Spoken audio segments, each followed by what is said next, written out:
Hi hello ನಮಸ್ಕಾರ ಎಲ್ರಿಗೂ welcome back to Bhavya Santosh YouTube channel. ನಾನು ನಿಮ್ಮ ಭವ್ಯ. ಇದು ಬಂದು ಶ್ರೀರಾಮನವಮಿ ದಿನದ ವ್ಲಾಗ್ ಆಗಿರುತ್ತೆ. ಇಲ್ಲಿ ನಾವಿರೋದು ಅಂದರೆ ಗುಜರಾತ್ನಲ್ಲಿ ಶ್ರೀರಾಮನವಮಿನ ಎಷ್ಟು ಗ್ರ್ಯಾಂಡಾಗಿ ಆಚರಣೆ ಮಾಡಿದ್ರು ಅಂತ ಹೇಳಿ ಮುಂದೆ ವ್ಲಾಗಲ್ಲಿ ತಿಳಿಸ್ತಾ ಹೋಗ್ತೀನಿ. ಹಾಗಾಗಿ ವ್ಲಾಗ್ನ ಪೂರ್ತಿಯಾಗಿ ನೋಡಿ, ಎಲ್ಲೂ ಸ್ಕಿಪ್ ಮಾಡೋದಕ್ಕೆ ಹೋಗಬೇಡಿ. ತುಂಬಾ ಇಂಟ್ರೆಸ್ಟಿಂಗ್ ಆಗಿರುತ್ತೆ ಈ ವ್ಲಾಗ್ ಅಂತ ಅನ್ಕೊತೀನಿ. ಮತ್ತು ಪೂರ್ತಿಯಾಗಿ ವಿಡಿಯೋ ನೋಡಿದ ಮೇಲೆ ಏನಾದರೂ ಸ್ವಲ್ಪನಾದರೂ ಇಷ್ಟ ಆಗಿತ್ತು ಅಂದರೆ ಪ್ಲೀಸ್ ಒಂದು ಲೈಕ್ ಶೇರ್ ಕಮೆಂಟ್ ಮಾಡೋದನ್ನು ಮರಿಬೇಡಿ. ಮತ್ತು ಇನ್ನೂ ಯಾರಾದರೂ ನನ್ನ ಚಾನಲ್ನ ಸಬ್ಸ್ಕ್ರೈಬ್ ಮಾಡ್ಕೊಳ್ದೆ ವಿಡಿಯೋ ನೋಡ್ತಾ ಇದ್ದರೆ ಪ್ಲೀಸ್ ಬೇಗ ಹೋಗಿ ಸಬ್ಸ್ಕ್ರೈಬ್ ಮಾಡ್ಕೊಂಡು ವಿಡಿಯೋ ನೋಡಿ ಅಂತ ಹೇಳ್ತಾ ಬನ್ನಿ ವ್ಲಾಗ್ನ ಶುರು ಮಾಡೋಣ. ಶ್ರೀರಾಮನವಮಿ ಇದ್ದಿದ್ದು ಸಂಡೇ. ಭಾನುವಾರ ಅಂದರೆ ಸ್ವಲ್ಪ ಎದ್ದೇಳೋದೆಲ್ಲ ಲೇಟ್ ಆಗೇ ಆಗುತ್ತೆ. ಹೆಂಗೆ ಅಂದ್ಕೊಂಡು ಮಲಗಿದ್ರು ಕೂಡ ಬೆಳಿಗ್ಗೆ ಎದ್ದೇಳೋದು ಸ್ವಲ್ಪ ಇವತ್ತು ಸಂಡೇ ಅಂದ ಕೂಡಲೇ ಸ್ವಲ್ಪ ಲೇಟ್ ಆಗೇ ಆಗುತ್ತೆ. ಇವತ್ತು ಕೂಡ ಹಾಗೇ ಆಗಿದ್ದು. ಎದ್ದು ಮಕ್ಕಳಿಗೆ ತಿಂಡಿ ಎಲ್ಲ ಮಾಡಿಕೊಟ್ಟು ಆಮೇಲೆ ನನ್ನ ಕೆಲಸಗಳನ್ನ ಶುರು ಮಾಡಿದೆ. ಮತ್ತು ಶ್ರೀರಾಮನವಮಿ ಅಂದ ಕೂಡಲೇ ಎಲ್ಲರ ಮನೇಲೂ ಈ ಒಂದು ಕೋಸಂಬರಿ ಹಾಗೆ ಮಜ್ಜಿಗೆ ಪಾನಕ ಇದೆಲ್ಲ ಇದ್ದೇ ಇರುತ್ತೆ. ಮನೆಯಲ್ಲಿ ಮಾತ್ರ ಅಲ್ಲ, ಹೊರಗಡೆ ದೇವಸ್ಥಾನಗಳಲ್ಲೂ ಕೂಡ ರೋಡಲ್ಲಿ ದಾರಿಲಿ ಎಲ್ಲ ಕಡೆನೂ ಈ ಒಂದು ಮಜ್ಜಿಗೆ ಪಾನಕ ಕೋಸಂಬರಿ ಎಲ್ಲನೂ ಕೂಡ ಕೊಡ್ತಾ ಇರ್ತಾರೆ. ಹಾಗಾಗಿ ನಾನು ಇವತ್ತು ನಮ್ಮ ಮನೆಯಲ್ಲಿ ಕೋಸಂಬರಿ ಹಾಗೆ ಪಾನಕ ಏನು ಮಾಡೋಕ್ಕೋಗಿಲ್ಲ, ಮಜ್ಜಿಗೆನ ಮಾಡಿ ನೈವೇದ್ಯಕ್ಕೆಲ್ಲ ಇಟ್ಟು ಪೂಜೆನ ಮಾಡೋಣ ಅಂತ ಹೇಳಿ ಮೊದಲಿಗೆ ನಾನು ಕೋಸಂಬರಿನೆಲ್ಲ ರೆಡಿ ಮಾಡಿಕೊಂಡು ಈಗ ಮಜ್ಜಿಗೆನೂ ಕೂಡ ರೆಡಿ ಮಾಡ್ಕೊತಾ ಇದ್ದೀನಿ. ನಾನು ಬಂದು ಮೊಸರನ್ನ ಮನೆಯಲ್ಲೇ ಫ್ರೆಶ್ಶಾಗಿ ಮಾಡ್ಕೊಳ್ಳೋ ಅಂಥದ್ದು. ನೋಡ್ತಾ ಇರ್ಬೋದು ಎಷ್ಟು ಚೆನ್ನಾಗಿ ಮೊಸರೆಲ್ಲ ಆಗಿತ್ತು ಅಂತ ಹೇಳಿ. ಮೊಸರಿಗೆ ಸ್ವಲ್ಪ ನೀರು, ಉಪ್ಪು, ಕೊತ್ತಂಬರಿ ಸೊಪ್ಪು ಸಿಂಪಲ್ಲಾಗಿ ಮಾಡಿಕೊಂಡೆ ಅಷ್ಟೇ. ಮಸಾಲೆ ಎಲ್ಲ ಹಾಕಿದ್ರೆ ಮಕ್ಕಳು ಕುಡಿಯೋಲ್ಲ, ಜಾಸ್ತಿ ಖಾರ ಎಲ್ಲ ಆಗುತ್ತೆ ನೋಡಿ. ಹಾಗಾಗಿ ಮಕ್ಕಳು ಕುಡಿಯೋಲ್ಲ ಅಂಥೇಳಿ ಈ ಥರ ಪ್ಲೇನಾಗೆ ಮಜ್ಜಿಗೆನ ಮಾಡಿಕೊಂಡೆ. ತುಂಬಾ ಚೆನ್ನಾಗಿತ್ತು ಟೇಸ್ಟಿಯಾಗಿ. ಉಪ್ಪು ಹಾಕಿದ್ರೆ ಸಾಕಾಗುತ್ತೆ ಮಜ್ಜಿಗೆಗೆ, ತುಂಬಾ ಟೇಸ್ಟಿಯಾಗಿ ಬರುತ್ತೆ. ಸ್ವಲ್ಪ ಈ ರೀತಿಯಲ್ಲಿ ಮಾಡಿಕೊಂಡು ಕೋಸಂಬರಿ ಮತ್ತು ಮಜ್ಜಿಗೆ ಎಲ್ಲ ನೈವೇದ್ಯಕ್ಕಿಟ್ಟು ಪೂಜೆನ ಮುಗಿಸ್ಕೊಂಡ್ವಿ.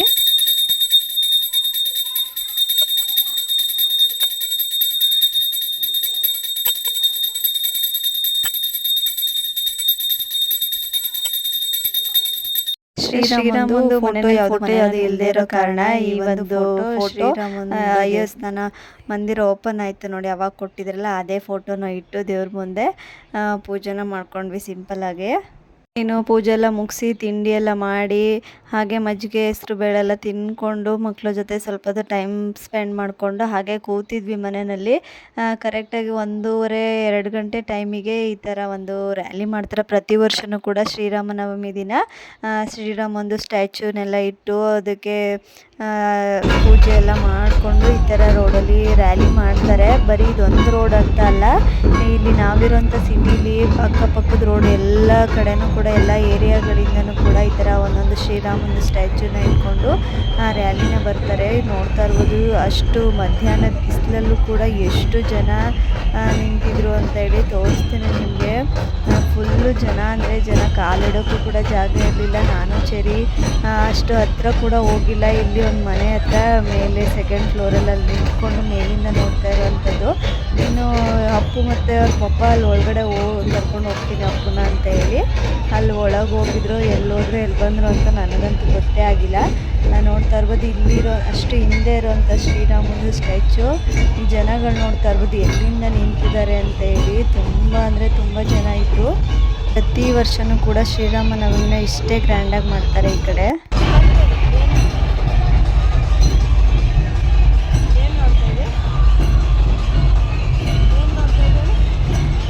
ಏನಂದರೆ ಫುಲ್ಲು ಜೋರು ಸೌಂಡೆಲ್ಲ ಹಾಕ್ಕೊಂಡು ಡಿ ಜೆ ಸೌಂಡೆಲ್ಲ ಹಾಕ್ಕೊಂಡು ಅದಕ್ಕೆ ತಕ್ಕನಾಗೆ ಡ್ಯಾನ್ಸ್ ಎಲ್ಲ ಮಾಡಿಕೊಂಡು ಫುಲ್ಲು ಜೋಶಲ್ಲಿ ಹೋಗ್ತಿರ್ತಾರೆ. ನೋಡ್ತಾ ಇರ್ಬೋದು ಫುಲ್ಲು ಸಾಂಗ್ದು ಸೌಂಡ್ ಬರ್ತಾಯಿದೆ. ಹಾಗಾಗಿ ಕಾಪಿರೈಟ್ ಇಶ್ಯೂ ಆಗುತ್ತೆ ಅಂತ ನಾನಿಲ್ಲಿ ವಾಯ್ಸ್ ಓವರ್ನೇ ಕೊಡ್ತಾಯಿದ್ದೀನಿ. ಎಲ್ಲಿ ಸಾಂಗ್ದೆಲ್ಲ ಸೌಂಡ್ ಸ್ವಲ್ಪ ಕಮ್ಮಿ ಇರುತ್ತೆ ನೋಡಿ, ಅಲ್ಲಿ ನಾರ್ಮಲ್ಲಾಗಿ ಹೇಗಿರುತ್ತೆ ಅದೇ ವಾಯ್ಸ್ನ ಹಾಕ್ತೀನಿ. ಪೂರ್ತಿಯಾಗಿ ವಿಡಿಯೋನ ನೋಡಿ. ಇನ್ನು ಮುಂದೆ ತುಂಬ ಚೆನ್ನಾಗಿದೆ ವಿಡಿಯೋ. ಹೊರಗಡೆಯಿಂದ ಜನಗಳನ್ನೆಲ್ಲ ಕರೆಸಿದ್ರು, ಅಂದರೆ ಡ್ಯಾನ್ಸ್ ಆಡೋ ಥರ ಶಿವಂದು ವೇಷ ಹಾಕ್ಕೊಂಡು ಆ ಥರ ಎಲ್ಲ ಬರುತ್ತೆ ನೋಡಿ. ಸ್ವಲ್ಪ ಡ್ಯಾನ್ಸ್ ಮಾಡೋರನ್ನೆಲ್ಲ ಕರೆಸಿ ಎಷ್ಟು ಚೆನ್ನಾಗಿ ಮಾಡಿದ್ರು ಅಂತೇಳಿ ವ್ಲಾಗ್ನ ಪೂರ್ತಿಯಾಗಿ ನೋಡಿ, ನಿಮಗೆ ಗೊತ್ತಾಗುತ್ತೆ.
ಇನ್ನು ಆಗಲೇ ಹೇಳ್ದಂಗೆ ಒಂದೊಂದು ಏರಿಯಾದಲ್ಲೂ ಈ ಥರ ಒಂದೊಂದು ಶ್ರೀರಾಮನ ಸ್ಟ್ಯಾಚ್ಯೂನ ತೊಗೊಂಡೋಗಿ ಅಲ್ಲೊಂದು ದೇವಸ್ಥಾನ ಇದೆ, ಅಲ್ಲಿ ಲಾಸ್ಟಿಗೆ ಪೂಜೆ ಎಲ್ಲ ಮಾಡಿ ಮುಗಿಸೋವಂಥದ್ದು. ಇದೆಲ್ಲ ಮುಗಿಯೋಷ್ಟರಲ್ಲಿ ರಾತ್ರಿ 10:30 ಆಗಿತ್ತು. ನನ್ನ ಹಸ್ಬೆಂಡ್ ಅವ್ರ ಫ್ರೆಂಡ್ ಜೊತೆ ಎಲ್ಲ ಹೋಗಿ ರಾತ್ರಿ ಮನೆಗೆ ಬಂದಾಗ ನೈಟ್ 10:30 ಆಗಿತ್ತು. ಕಿರ್ಚಿ ಗಂಟ್ಲೆಲ್ಲ ಉಗಿಸ್ಕೊಂಡು ಬಂದಿದ್ರು. ಮತ್ತು ಇದೆಲ್ಲ ವೀಡಿಯೋ ಕ್ಲಿಪ್ಪಿಂಗ್ಗಳು ಅಷ್ಟೇ. ನಾನು ಸ್ಟಾರ್ಟಿಂಗಲ್ಲಿ ಸ್ವಲ್ಪ ತೋರಿಸಿದ್ನಲ್ಲ, ಅದಷ್ಟೇ ನಾನು ಮಾಡಿದಂಥದ್ದು. ಇನ್ನೆಲ್ಲ ವೀಡಿಯೋ ಕ್ಲಿಪ್ಪಿಂಗ್ಸ್ ಎಲ್ಲ ನನ್ನ ಹಸ್ಬೆಂಡೇ ಮಾಡ್ಕೊಂಡು ಬಂದಿದ್ದಂಥದ್ದು. ಅದನ್ನು ನಿಮ್ಮ ಜೊತೆ ಶೇರ್ ಮಾಡ್ಕೊತಾ ಇದ್ದೀನಿ. ಈ ಕಡೆ ನಾರ್ತ್ ಸೈಡಂತೂ ನಿಜ ಹೇಳಬೇಕಂದ್ರೆ ಶ್ರೀರಾಮನಂತೂ ತುಂಬ ಚೆನ್ನಾಗಿ ಗ್ರ್ಯಾಂಡಾಗಿ ಆಚರಣೆ ಮಾಡ್ತಾರೆ. ಮತ್ತು ಈ ಕಡೆ ಸೈಡೆಲ್ಲ ಏನಂದರೆ ಶಿವನ ಆರಾಧನೆ ಮತ್ತು ಶ್ರೀರಾಮನ ಆರಾಧನೆ ಮತ್ತು ಹನುಮಂತನ ಆರಾಧನೆ ಜಾಸ್ತಿ ಮಾಡ್ತಾರೆ, ಪೂಜೆ ಮಾಡ್ತಾರೆ ಜಾಸ್ತಿಯಾಗಿ.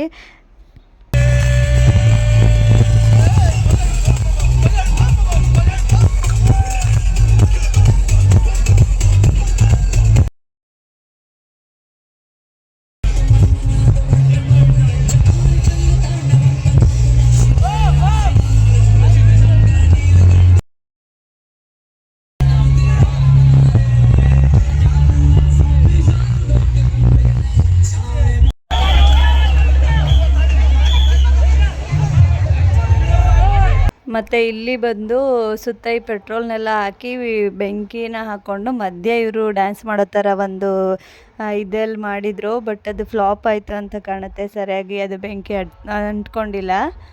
ಮತ್ತು ಈ ಸರಿ ಹೊಸದಾಗಿ ಈ ಶ್ರೀರಾಮ ಮಂದಿರದಲ್ಲಿ ಸ್ಥಾಪಿತವಾಗಿರುವಂತಹ ಶ್ರೀರಾಮಂದು ಏನಿದೆ ವಿಗ್ರಹ, ಆ ರೀತಿಯಲ್ಲಿ ಈ ಥರ ಮೂರ್ತಿ ಬ್ಲ್ಯಾಕ್ ಕಲರ್ ಮೂರ್ತಿನಲ್ಲಿ ಮಾಡಿದರು. ಇದಂತೂ ಹೊಸದಾಗಿ ಮಾಡಿದಂಥದ್ದು ಈ ವರ್ಷ.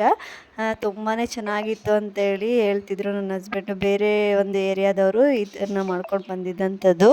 ಅದನ್ನು ಸ್ವಲ್ಪ ಕ್ಲಿಪ್ನ ತೊಗೊಂಡು ಬಂದಿದ್ದರು ನನ್ನ ಹಸ್ಬೆಂಡು, ಅದನ್ನು ಹಾಕಿದ್ದೀನಿ.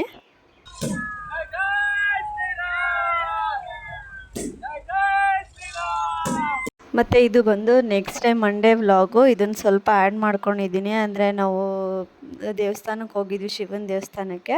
ಹಾಗಾಗಿ ಸ್ವಲ್ಪ ಚಿಕ್ಕ ಕ್ಲಿಪ್ನ ಆ್ಯಡ್ ಮಾಡಿದ್ದೀನಿ ಅಷ್ಟೇ. ಇನ್ನು ಬೆಳಿಗ್ಗೆ ಮಕ್ಕಳನ್ನ ಇಬ್ಬರೂ ಸ್ಕೂಲಿಗೆಲ್ಲ ರೆಡಿ ಮಾಡಿ ಕಳಿಸಿ, ನಾನು ಕೂಡ ಮನೆಯಲ್ಲೇ ಎಲ್ಲ ಕೆಲಸ ಮುಗಿಸಿ ದೇವ್ರ ಪೂಜೆ ಎಲ್ಲ ಮಾಡಿ ಈಗ ದೇವಸ್ಥಾನಕ್ಕೆ ಹೋಗಿ ಬರೋಣ ಅಂತೇಳಿ ಹೊರಟಿದ್ದೀವಿ. ಆಗ್ತಾನೆ ಜಸ್ಟ್ 9 ಗಂಟೆ ಏನೋ ಆಗಿತ್ತಷ್ಟೇ. 9 ಗಂಟೆಗೆ ಯಪ್ಪ ಎಷ್ಟು ಬಿಸಿಲು ಅಂದರೆ ತುಂಬ ಬಿಸಿಲಾಗಿತ್ತು. ನಾವು ಹೊರಗಡೆ ಬಂದ ಮೇಲೆ ನಮಗೆ ಗೊತ್ತಾಗಿದೆ ಇಷ್ಟು ಬಿಸಿಲಿದೆ ಅಂತ ಹೇಳಿ. ಸ್ವಲ್ಪ ಒಂದು 10-15 ನಿಮಿಷಕ್ಕೆಲ್ಲ ದೇವಸ್ಥಾನ ರೀಚ್ ಆದ್ವಿ. ಆಲ್ರೆಡಿ ನೋಡ್ತಾ ಇರ್ಬೋದು ಎಷ್ಟು ಜನ ಬಂದಿದ್ದಾರೆ ಅಂತ ಹೇಳಿ. ತುಂಬಾ ಜನ ಬರ್ತಾ ಇರ್ತಾರೆ. ಸೋಮವಾರ ಅಲ್ವಾ, ಹಾಗಾಗಿ ಶಿವನ ದೇವಸ್ಥಾನಕ್ಕೆ ಸೋಮವಾರ ಜಾಸ್ತಿ ಜನನೇ ಬರ್ತಾ ಇರ್ತಾರೆ. ನಾವು ಕೂಡ ಬಂದು ಪೂಜೆ ಸಾಮಾನೆಲ್ಲ ತೊಗೊಂಡು ಪೂಜೆ ಮಾಡಿಸ್ಕೊಂಡು ಮನೆಗೆ ಬಂದ್ವಿ. ಇವತ್ತಿನ ವ್ಲಾಗ್ ಇಷ್ಟ ಆಗಿತ್ತು. ವ್ಲಾಗ್ ಏನಾದರೂ ಇಷ್ಟ ಆಗಿದ್ರೆ ಪ್ಲೀಸ್ ಲೈಕ್, ಶೇರ್, ಕಮೆಂಟ್ ಮಾಡೋದನ್ನು ಮರಿಬೇಡಿ. ಮತ್ತೆ ಸಿಗ್ತೀನಿ ಇನ್ನೊಂದು ಹೊಸ ವ್ಲಾಗ್ ಜೊತೆ. ಅಲ್ಲಿವರೆಗೂ ಟೇಕ್ ಕೇರ್, ಬಾಯ್, ಜೈ ಶ್ರೀರಾಮ್. ನಮ್ಮ ಅಮ್ಮನ ಚಾನಲ್ ಪ್ಲೀಸ್ ಲೈಕ್ ಮಾಡಿ, ಶೇರ್ ಮಾಡಿ, ಸಬ್ಸ್ಕ್ರೈಬ್ ಮಾಡಿಕೊಂಡು ಫಾಲೋ ಮಾಡಿ. Thank you.